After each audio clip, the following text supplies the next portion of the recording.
আলহামদুলিল্লাহ রব্বিল আলামিন ওয়াসসালাতু ওয়াসসালামু আলা রাসূলিহিল কারীম ওয়া আলা আলিহি ওয়া সাহবিহি ওয়া আহলি বাইতি আজমাইন। আমাদের প্রাণের কাফেলা,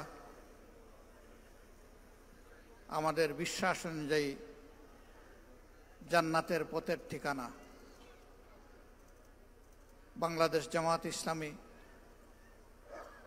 ঢাকা মহানগরী দক্ষিণ শাখার উদ্যোগে আয়োজিত আজকের এই রুকন সম্মেলনে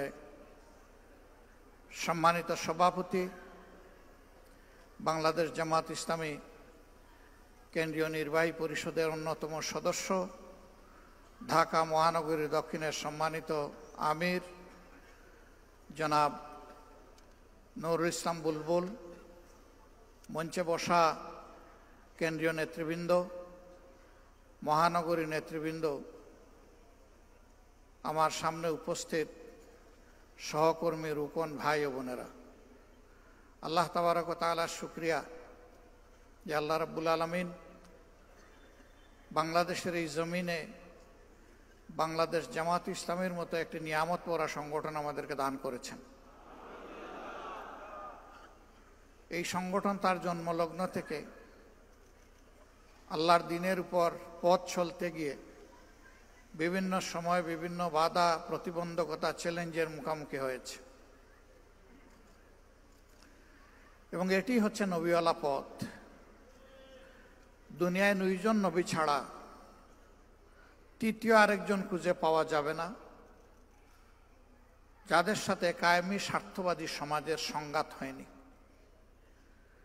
প্রথমজন যেহেতু দুনিয়ার প্রথম মানুষ, আমাদের আদি পিতা সকলেই তার সন্তান, সুতরাং সন্তানরা কেউ তার সাথে যুদ্ধ করে নাই, তার যুদ্ধ হয়েছে শয়তানের সাথে।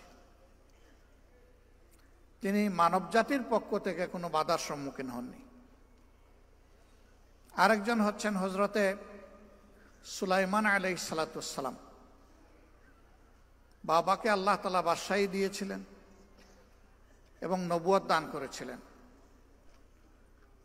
তিনি তার পিতার পরবর্তী উত্তরাধিকার ছিলেন। আল্লাহ তাকেও নবুয়ত এবং বাদশাহী দান করেছিলেন। এমন কিছু নিয়ামত আল্লাহ তাআলা তাকে দান করেছিলেন যে স্বয়ং জিন এবং শয়তানরাও তার অনুগত হতে বাধ্য হয়েছিল। তার সাথেও সমাজের কোনো সংঘাত হয়নি। এই 2 জন ছাড়া যত নবী পয়গম্বরের ইতিহাস আমরা জানি, তাদের জীবনটাই ছিল সংঘাত মোকাবেলা করে জান্নাতের পথে এগিয়ে যাওয়া। ধৈর্যের পরীক্ষায় তারা সকলেই উত্তীর্ণ, তবে ধৈর্যের পরশপাথর ছিলেন হযরতে ইব্রাহিম আলাইহিস সালাতু ওয়াস সালাম। আল্লাহ তাআলা তার জীবনে ধৈর্যের অনেকগুলা পরীক্ষা নিয়েছেন। সেই একটা পরীক্ষায় যদি আমি কিংবা আমরা পড়ি, আমাদের হালত কি হবে আল্লাহ তাআলা ভালো জানেন। কিন্তু আল্লাহ তাআলা জীবনভর তার কাছ থেকে পরীক্ষা নিয়েছেন। কখনো একটি মুহূর্তের জন্য তিনি ধৈর্য হারাননি। সেই তার ধৈর্যের প্রতি আল্লাহ তাআলা সন্তুষ্ট হয়েই পরবর্তী পর্যায়ে সমস্ত মুমিন মুমিনাতের পিতা হিসেবে, রুহানি পিতা হিসেবে আল্লাহ স্বয়ং তাকে ঘোষণা করেছেন, মিল্লাতে আবিকুম ইব্রাহিম হুয়া সাম্মাকুমুল মুসলিম। এই ঘোষণাটা এসেছিল ইসমাইল জবিউল্লাহ আলাইহিস সালাতু ওয়াস সালামকে কুরবানি করার হুকুম যখন তিনি তামিল করতে গিয়েছিলেন, বাস্তবায়ন করতে গিয়েছিলেন, খালেস দিলে যখন পদক্ষেপ নিয়েছিলেন। আল্লাহ তাআলা পিতাকে সন্তানের হত্যাকারী বানাবেন না, কিন্তু আল্লাহ তাআলা পিতার কাছ থেকে সন্তান জবাই করার তার সেই হৃদয়, মন, কাল্ব আছে কিনা এটা আল্লাহ পরীক্ষা করতে চেয়েছিলেন। সেই পরীক্ষায় তিনি ইতস্তত করেননি। তিনি তার মাবুদের সিদ্ধান্তের উপর, ফয়সালার উপরে তিনি ইখতিয়ার করেছিলেন, নির্ভর করেছিলেন। তিনি ছিলেন চরম মাত্রার মুতাওয়াক্কিল আলাল্লাহ।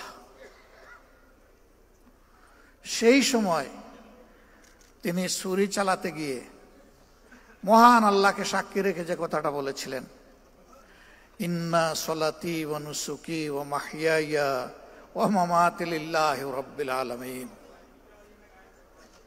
হে আল্লাহ,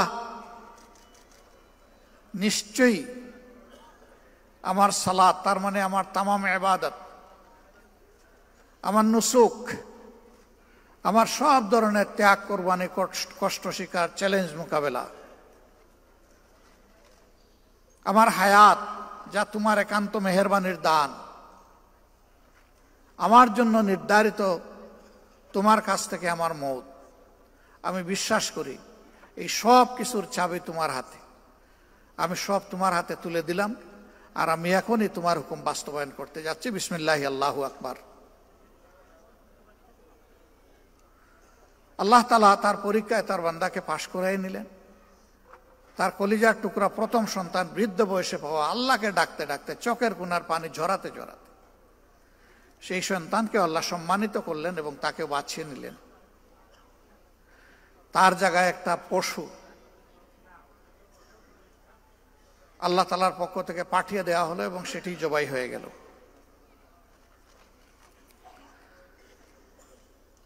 এই পরীক্ষায় উত্তীর্ণ হওয়ার পরেই আল্লাহ তাআলা তার জন্য এই নিয়ামত দান করলেন, আর আমাদেরকেও জানিয়ে দিলেন, মিল্লাতে আবিকুম ইব্রাহিম হুয়া সাম্মাকুমুল মুসলিমিন।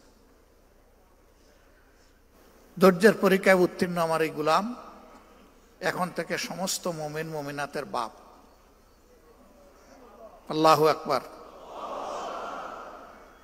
ভাই বোনেরা, আমি সহ আমরা যারা এই শপথ নিয়েছি, শপথের শেষ পর্যায়ে গিয়ে এই কথাটা আমরা সবাই তেলাওয়াত করেছি।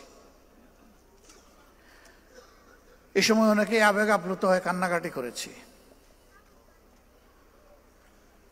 এই ভয়ে যে কথা নির্দ্বিধায় নিঃসংকোচে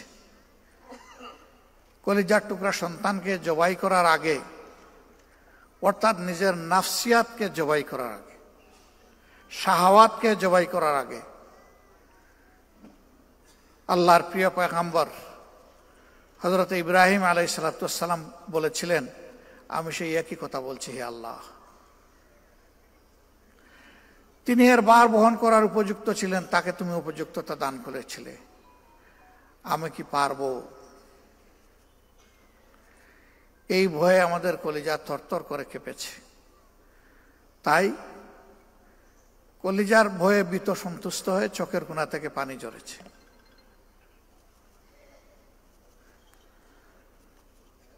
আমরা কোন হওয়ার কেউ হয়েছে 25 বছর, কেউ 20 বছর, কেউ 30 বছর। আমার ছোট্ট জীবনে কাটায় কাটায় 41 বছর।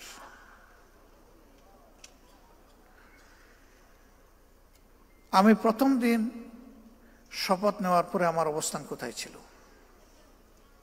আমার ইলমের উচ্চতা, আমার আমলের স্বচ্ছতা, আমার লেনদেন মুআমেলাতের অবস্থান,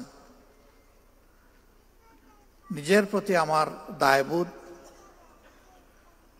আল্লাহ তাআলার কুল মাখলুকাতের প্রতি আমার দায়বোধ, আমার অনুভূতি, বিশেষ করে আহলে করিব এবং আহলে বাদ, তাদের প্রতি আমার যে দায়বোধের অনুভূতি ছিল, আজকে কি আমি সে জায়গায় টিকে আছি? যদি আমি টিকে থাকি তাহলে বুঝতে হবে যে আমি এক জায়গায় স্থির দাঁড়িয়ে আছি, আমি পিছিয়ে যাইনি। কিন্তু পিছিয়ে গেলে চরমভাবে হেরে গেলেন, দাঁড়িয়ে থাকলেও আপনি হেরে গেলেন। দুনিয়া দাঁড়িয়ে নাই, আপনার হায়াতও দাঁড়িয়ে নাই। ক্রমাগত হায়াতের বরফ গলছে, এ বরফ গলে গলে পানি হয়ে যাচ্ছে। এই পানির কোনো মূল্য নাই। যতক্ষণ হায়াত বরফ হিসাবে থাকবে ততক্ষণ মূল্য আছে।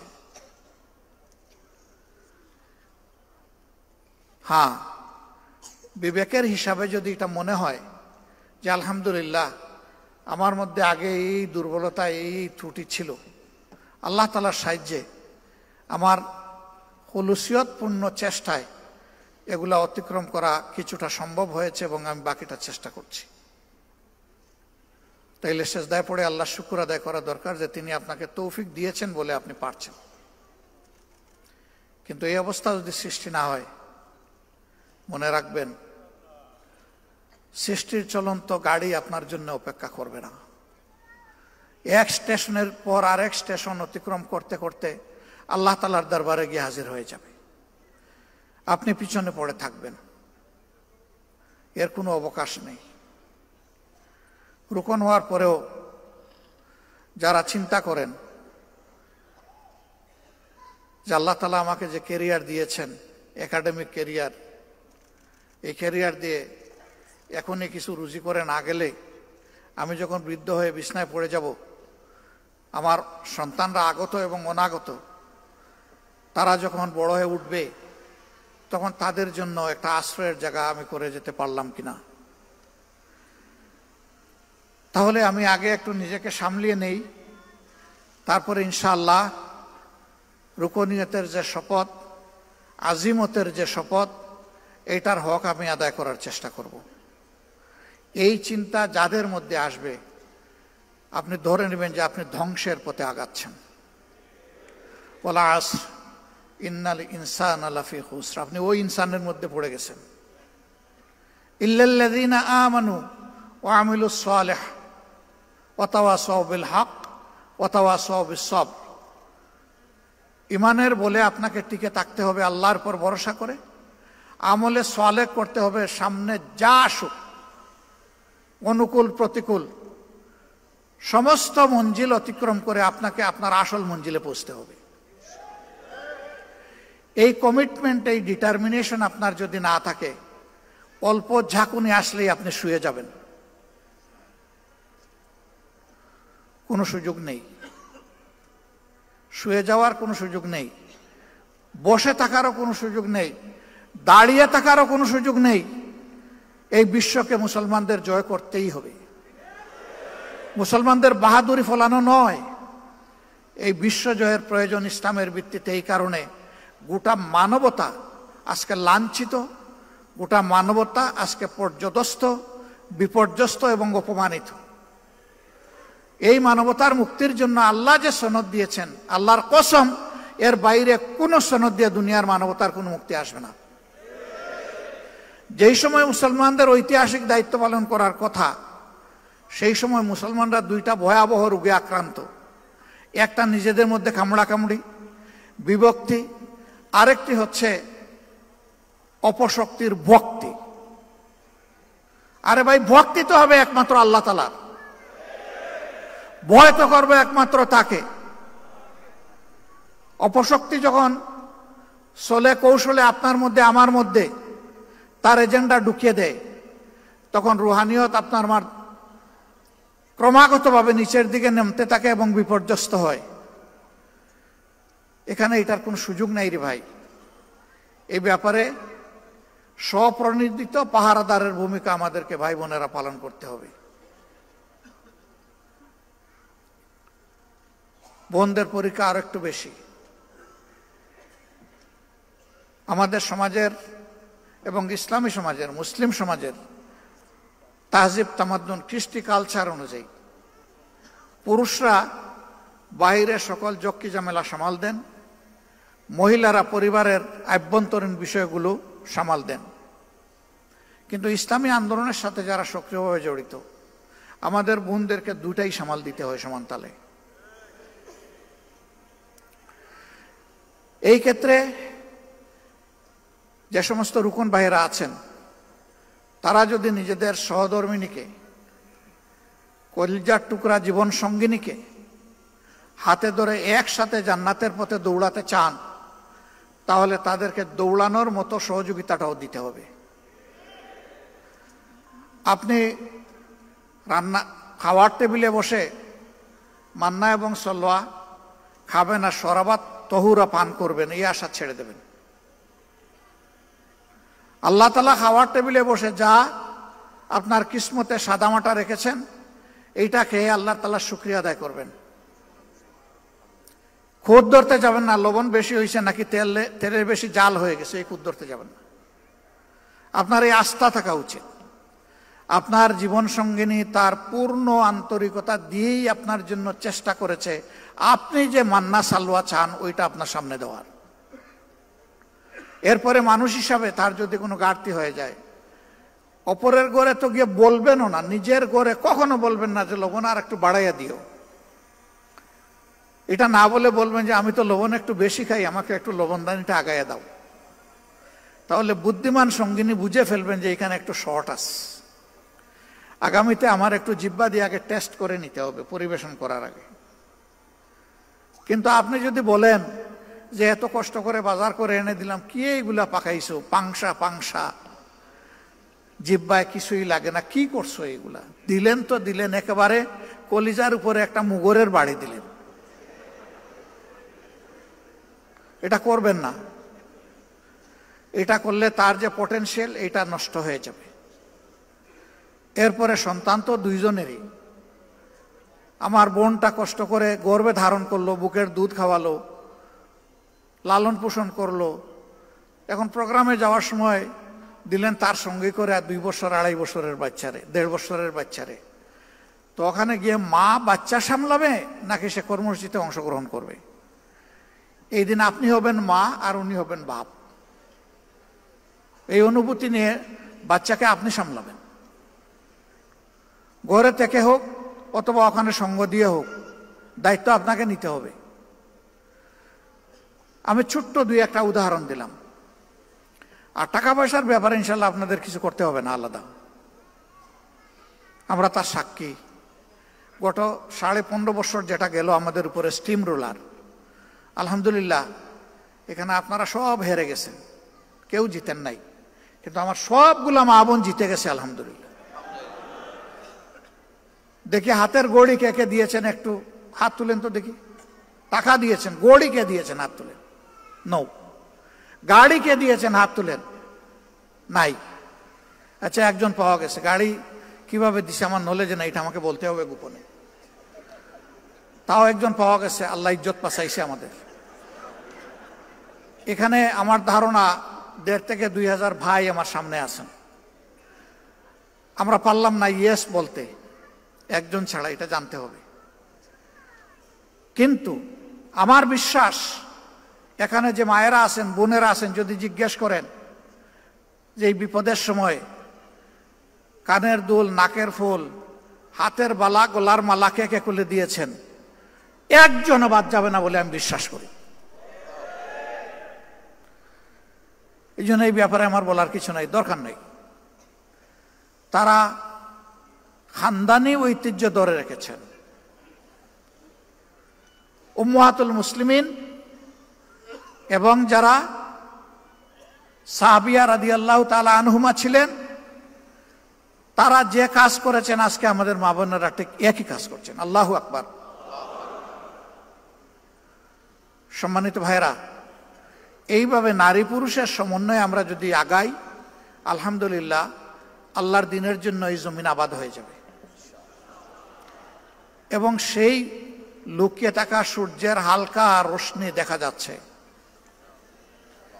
এটা ইনশাআল্লাহ পূর্ব আকাশে মাথা তুলে দুনিয়া শপথ করে দুনিয়াকে মুক্তি দিবে ইনশাআল্লাহ। কিন্তু তার জন্য বিপুল কুরবানি লাগবে। 30-35টা আসনে ইলেকশন করার সময় আমরা যে পরিশ্রম করেছি, যে আর্থিক কুরবানি দিয়েছি, যে পেরেশানি করেছি, এখন যদি তার 10 গুণ আসনে আমাদেরকে নির্বাচন করতে হয়, তাহলে ওই জিনিসগুলো 10 গুণ বাড়াতে হবে ইনশাআল্লাহ। পারবেন? অর্ধেক ইনশাআল্লাহ না, পুরা ইনশাআল্লাহ? পারবেন কেন, পারতে হবে ইনশাআল্লাহ। এবার যাদের ব্যাংক ব্যালেন্স আছে ওখানে হাত দিতে হবে। এটা আপনার না, এটা আল্লাহ তাআলার। ওখান থেকে আগে কত বিনিয়োগ করবেন তাড়াতাড়ি সিদ্ধান্ত নেন। তবে আমার অভিজ্ঞতা হচ্ছে আমাদের গরিব ভাইয়েরাই ধনী। সচ্ছলরা আমার কথায় রাগ করবেন না, নিজেকে মিলিয়ে নেবেন। মাসে যিনি 5,000 টাকা, 10,000 টাকা, 15,000 টাকা বেতন পান, তারা কঠিন দিনগুলোতে 5, 10, 15 হাজারের পুরোটাই দিয়ে দিয়েছে। কিন্তু আমাদের সচ্ছল ভাইয়েরা চিন্তা করেছেন, আমার তো এক মাসে 1 কোটি টাকা, আচ্ছা কত দিলে সবার চাইতে বেশি হবে? আপনি সবার সাথে কম্পিটিশন করতে গেলেন কেন? আল্লাহ আপনাকে যে নিয়ামত দিয়েছেন, আপনি আপনার সাথে কম্পিটিশন করেন। তাইলে তো আপনি নিজের উপরে ইনসাফ করতে পারবেন। বড় বড় ব্যবসায়ীরা আমাদের কাছে টাকার বস্তা নিয়ে এসেছে 5 তারিখের পরে, যারা এতদিন কেউ আমাদের নাম সহ্য করতে পারতো না, কেউ ওপেন প্লেসে গালিগালাজ করেছে, কেউ স্বৈরাচারকে সরাসরি সহযোগিতা করেছে, তারাও কেউ কেউ এসেছে, বিভিন্ন কায়দায় এসেছে। কিন্তু আমরা ওই দিকে ফিরে তাকাইনি ভাই। আমরা ওই দিকে তাকালে আমাদের রুহানিয়াত ধ্বংস হয়ে যেত। আঠালের মতো লেগেছিল কেউ কেউ, 1 কাপ চা খাওয়ার দাওয়াত। যখন সাড়া দিতে পারলাম না, বলে যে 5টা মিনিটের জন্য আসবো, উনার বাসায় যদি 1 কাপ চা খাইতে পারে, এটাও সাড়া দিতে পারলাম না। তারপরে বিশাল এক অ্যামাউন্টের প্রস্তাব দিয়ে পাঠাই দিস। আল্লাহু আকবার। এই ক্ষেত্রে আল্লাহ তাআলাকে ভয় করেছি এবং ধৈর্য ধরার চেষ্টা করেছি। বিভিন্ন হেলিকপ্টারের মালিক আসছে, আয়সা বলছে যে এখন থেকে যখন লাগবে বলবেন, বলার সাথে সাথে পেয়ে যাবেন। হ্যাঁ বলি নাই, বলছি দেখব। এরপরে একই ব্যক্তি বলছেন যে আগামীতে নির্বাচনে আমরা চাই আপনারা বিজয়ী হন। ইনশাআল্লাহ, আল্লাহ তৌফিক দিয়েছেন, বড় হাতেই দিব, শুধু আপনারা বললেই পেয়ে যাবেন। তাতেও হ্যাঁ বলি নাই, বলছি দেখব। এইরকম যারাই অফার দিয়েছেন, নিজেদের জ্ঞান বুদ্ধি অনুযায়ী প্রথমে তাদের ব্লাড সুগার দেখেছি যে সুগার ঠিক আছে কিনা, এরপরে আল্ট্রাসাউন্ড করেছি যে ভিতরের পার্টসগুলো ঠিক আছে কিনা, সন্দেহ হলে সিটি স্ক্যান করা হয়েছে, এনজিওগ্রাম, এবং শেষ পর্যন্ত এমআরআই করে যখন নিশ্চিত হয়েছি বেজাল, তখন বলেছি কালু সালামা।